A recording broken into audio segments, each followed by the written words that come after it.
Paz e bem, pessoal, bem-vindo, bem-vinda. Vamos conversar sobre o Evangelho de hoje.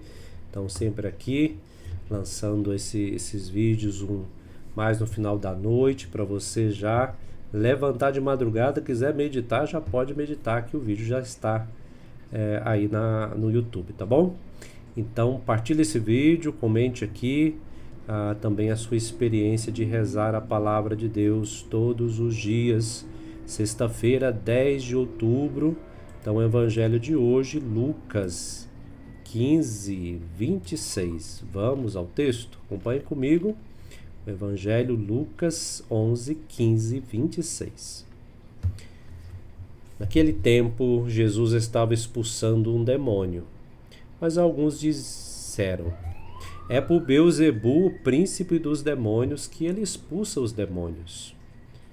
Outros, para tentar Jesus, pediam-lhe um sinal do céu.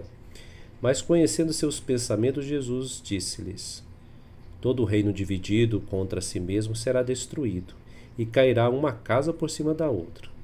Ora, se até Satanás está dividido contra si mesmo, como poderá sobreviver o seu reino? Vós dizeis que é por Beelzebu que eu expulso os demônios. Se é por meio de Beelzebu que eu expulso os demônios, vossos filhos os expulsam por meio de quem? Por isso, eles mesmos serão vossos juízes.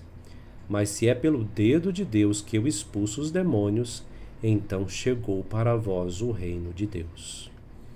Quando um homem forte e bem armado guarda a própria casa, seus bens estão seguros. Mas quando chega um homem mais forte do que ele, vence-o, arranca-lhe a armadura na qual ele confiava e reparte o que roubou. Quem não está comigo está contra mim, e quem não recolhe comigo dispersa. Quando o espírito mau sair de um homem, fica vagando em lugares desertos à procura de repouso. Não encontrando, ele diz: vou voltar para minha casa de onde saí. Quando ele chega, encontra a casa varrida e arrumada. Então ele vai e traz consigo outros 7 espíritos piores do que ele. E entrando, instalam-se aí.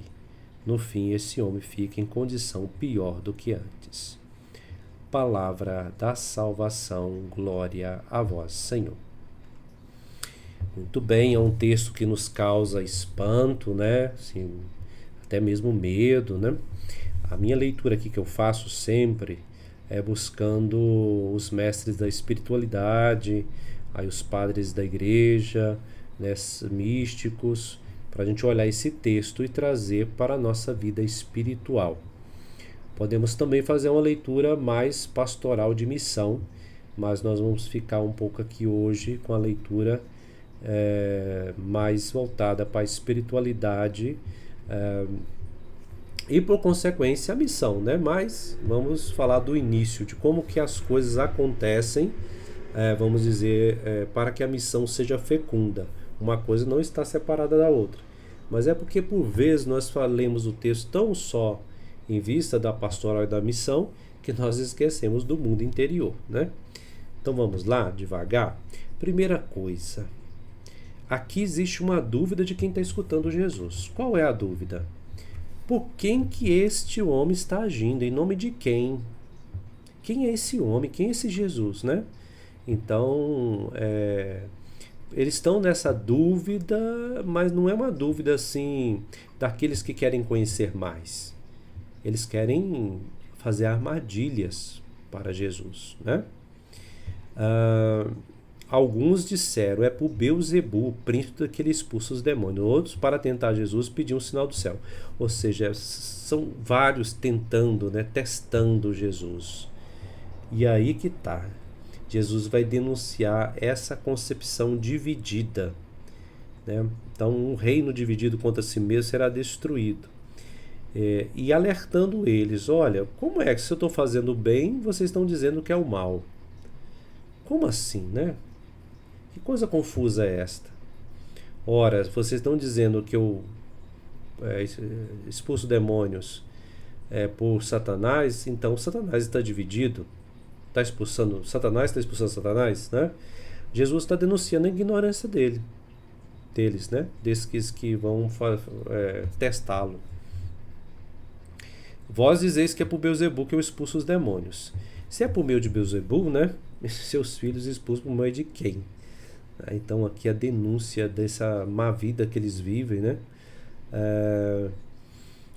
E é justamente os antigos que serão testemunha contra eles. Mas se é por dedo de Deus que eu expulso demônios, então o que? O reino de Deus chegou. Eu quero parar aqui um pouco com você para a gente entender reino de Deus. Porque vem na nossa cabeça sempre, pelo menos na maioria dos cristãos, reino de Deus como uma vida pós-morte, né? Então, o reino de Deus. Na realidade, o reino de Deus é onde está Deus.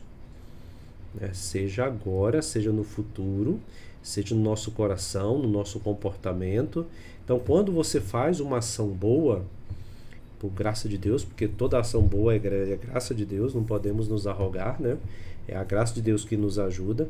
Todas as vezes que eu faço uma ação boa, ou deixo de fazer uma má, que eu tenho o desejo e não faço, eu me torno presença do reino de Deus. Toda vez que eu aconselho alguém para o bem, toda vez que eu visito alguém, é o reino de Deus se fazendo presente. Eu quero que fique bem claro isso, para que a gente supere essa ideia que reino de Deus é somente, eu estou falando que, presta atenção, eu não estou dizendo que não é, mas que não é somente pós-vida, né? Eu morri, fui para o reino de Deus. Não, o reino de Deus é onde está Deus, né? Então é agora já, né? Quando nós escutamos a palavra, como comungamos, quando nós vivemos a fraternidade e o amor, reino de Deus acontecendo, é sinal, é o sinal do reino de Deus. Aí os mestres da espiritualidade vão falar aqui, vão ler esse texto também de outras formas. Por exemplo, quando o espírito mau sai de um homem, fica vagando por lugares desertos à procura de repouso. Aí isso pode assustar a gente, né? Meu Deus do céu, o que é isso? Espero que esse espírito vagante não me encontre, né? Mas vamos devagar aqui. Quando a gente começa a superar, né, algumas tendências nossas malvadas, e a gente arruma toda a casa, né? Se a gente não conhece a gente muito bem, a gente pode dizer que a gente está cutucando, não sei se você me entende, a gente fala no interior aqui, a gente diz assim, cutucar a onça com a vara curta. Né? Então a nossa natureza ela é muito rebelde. Então eu não posso forçar demais, porque se eu forçar muito, ela vem contra mim. Então é preciso, aí você fala assim, mas Frei, padre, que você está falando que não é para a gente se esforçar? Não, é para se esforçar sim, é para fazer a ascese. Porém, a gente tem que ter com discernimento. Porque, vou dar um exemplo, não tenho o costume de fazer jejum de comida. De repente resolvo fazer pão e água. O que você acha que vai acontecer? Vai passar 3 dias, sabe aquele espírito da gula? Vai voltar com mais 7. Vai voltar, mas vai voltar com toda a força, porque vem a compulsão. Então, assim, se a pessoa não se conhece direito nesse processo, aí ele vai cutucar a sua própria natureza.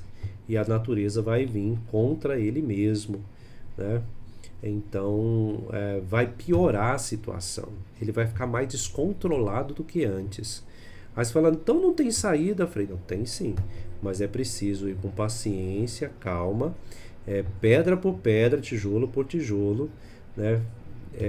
Pedindo a graça de Deus, refletindo, pensando bem dos nossos limites, porque se a gente achar que é bom e é forte e é santo sem a graça de Deus, a casa toda arrumadinha, se prepare, porque aí vem o 7, né? Vem mais 7 demônios, vem ele, vem todos, vem outros.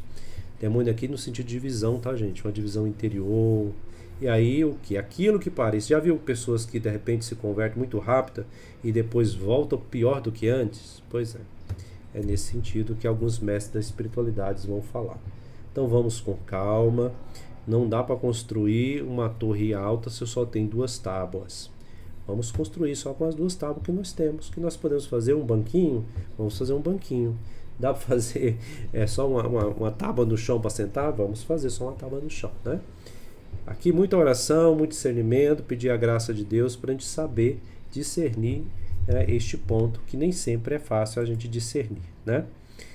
Bom, daria para a gente conversar aqui um tempão sobre isso, né? Bastante tempo, mas aqui o combinado mais ou menos é de 8 a 12 minutos, a gente não passar disso. Se você tiver alguma dúvida, bota aí embaixo, a gente vai conversando, tá? Deus te abençoe nessa sexta-feira, abraço, com Deus, tchau.